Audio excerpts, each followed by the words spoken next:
What's up guys, CJ here and welcome back to this week's all-new character bio. Quick update about last week's scheduled bio for Captain Boomerang. I know I promised you guys that was going to come out last week. We decided to actually sit on that one and wait because his origin, believe it or not, after essentially being the same since he was created and introduced in the 60s, he was untouched by the New 52. His origin will actually be rebooted in the pages of Suicide Squad number 2 next month. So to avoid making a bio that would essentially be obsolete in less than 30 days after it was released, we're going to wait on that one. But this week we continue our run of Suicide Squad bios with an origin of one of the squad's key characters since its inception, Floyd Lawton Jr., aka Deadshot. Played by Will Smith in the movie adaptation, Lawton brought a lot of skill and a ton of heart to the film. But just how accurate was the Fresh Prince's portrayal? Well, that's where we come in. Floyd's origin story in the DC universe since the New 52 is actually a really interesting one for a very odd reason. His origin in the Universal reboot was massively rewritten, making him a poor, hard-nosed kid from Gotham whose family died tragically due to gun violence, choosing to take the weapons that had killed his parents and become a gun for hire.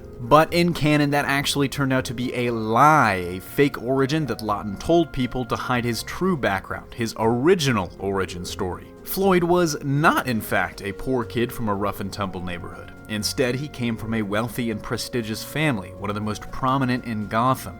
Their prestige hid the fact that Floyd's father was an alcoholic and an abusive drunk, often beating his wife, who then took out that pain on Floyd and his brother Eddie. Floyd looked up to Eddie, who was the perfect son in just about every way. He was athletic, he was kind, and he protected Floyd by oftentimes taking the brunt of their mother's verbal abuse or their father's beatings. But one day his father took it a step too far. Maybe he left Eddie more bloodied than usual, more bruised than he usually did, and Floyd knew that he had to do something to end it once and for all.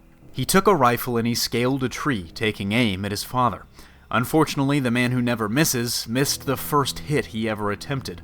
Flinching at the last moment, Floyd's shot flew wide of his father, but did strike Eddie, killing him instantly. With that tragedy and in his darkest moment, Floyd swore to kill his father the next time he saw him, and to never miss again. As far as abilities go, Lawton is first and foremost a master marksman, well known for hitting shots thought impossible to make, famously claiming that he can never miss. He's also extremely proficient with a wide variety of weapons, from his famous wrist-mounted machine guns, sniper rifles, pistols, and other tools of his chosen trade, to knives, swords, and explosives, while also being a skilled hand-to-hand combatant. On top of all that, he's a formidable tactician, oftentimes the de facto leader of the Suicide Squad in the field, though he dislikes being in leadership roles. But that about wraps it up for Deadshot, his origin, and his abilities. Tune in next week when we've got a surprising origin to temporarily wrap up our Suicide Squad run before Boomerang gets a new backstory in mid-September. So don't forget to smash that like if you liked what you saw, and if you're visiting for the first time and really enjoyed the video, go ahead and hit that subscribe button. Signing off, this is CJ, and I'll see you next time.